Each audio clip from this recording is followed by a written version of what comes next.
Okay. When you talk about the different types of roof, because I got a good education the other day on roofing. Yeah. So talk about your various types of roofs that people use. Well, there's a couple. The standard one is your basic regular pitch, and I like to say if you can walk on it, it's a regular pitch. Okay. That's what most people have in Southern California, and really, I hate to say this, but in the older days when I was first starting off, there was a lot of wood roofs on. That was very, very common.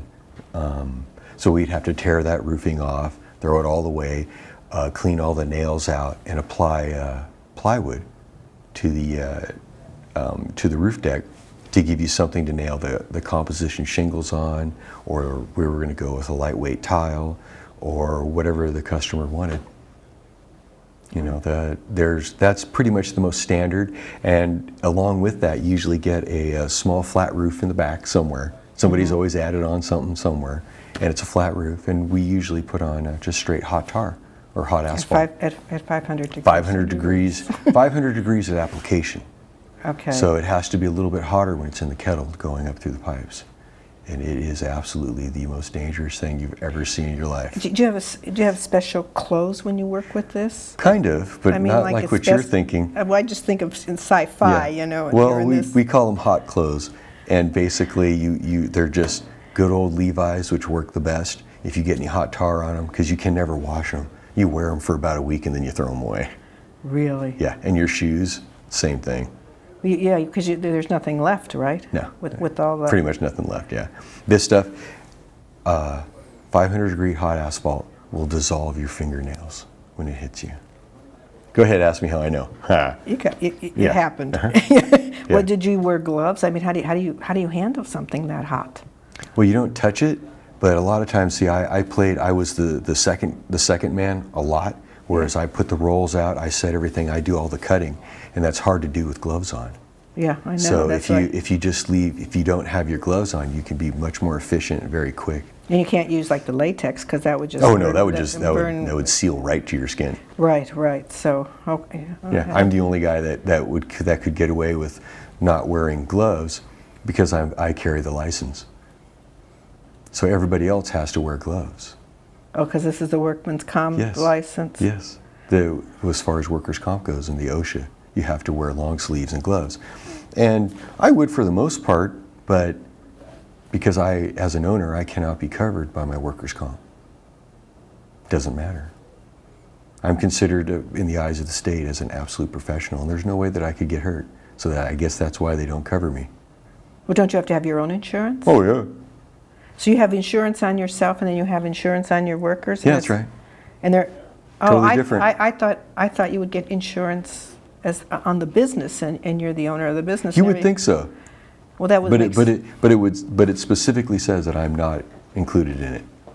Oh, I never. Yeah, because Isn't that funny? Yeah, that's very funny. Yeah, as the contractor, you're not included in it. That's why you want to have a licensed contractor come to your house and give you an estimate, because it is actually illegal for him to sue you if he falls off the roof.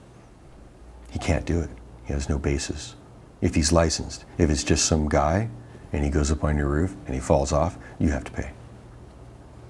So what would you tell like a consumer, just if they're looking for a roofer, what they have to be licensed? Yeah, I would say be licensed. Make sure it has workers' comp. These days, if you're licensed, you have workers' comp. My best trick, this is my best trick. This is how you know you've got a good roofer, or how to find a good roofer. Okay. Call the roofer up when it rains. If he answers the phone, he's good. That's a good way to know. Because there are no leaks and people aren't calling. Because there's no leaks, because he has no leaks, and he's got no reason not to pick the phone up. And those are the three things? Well, that's one. That's a good one. Okay. Your contract is very, very, very important. It has to line out in language that the consumer can completely understand. Every last bit of it. It has to be very, very clear. I would suggest that. Paperwork is really our best friend. I personally never take any money down until we're completely done with the job. A lot of guys have said that was really foolish on my part, but I've I've never not been paid. I've never had a problem. Okay. Anything else? Those are good tips. Those are really, that basically, never give anybody any money until they're done. Make sure the contract is completely sealed, is completely very, very legible, and make sure they're licensed, and you're pretty covered. Well, thank you. Yeah. Thank you. Oh, one more. What one more? What? Look up his phone number and look in a very, very old phone book. If he's in there, he's still good. How about the State Board of the Contractors Board or whatever? That's fine. That's fine too. But if you've been in the Yellow Pages for 15 years, and I've noticed that my ad's been in there, and you can see the guys that come in business and then go out of business, because it's a very, very difficult business to be in.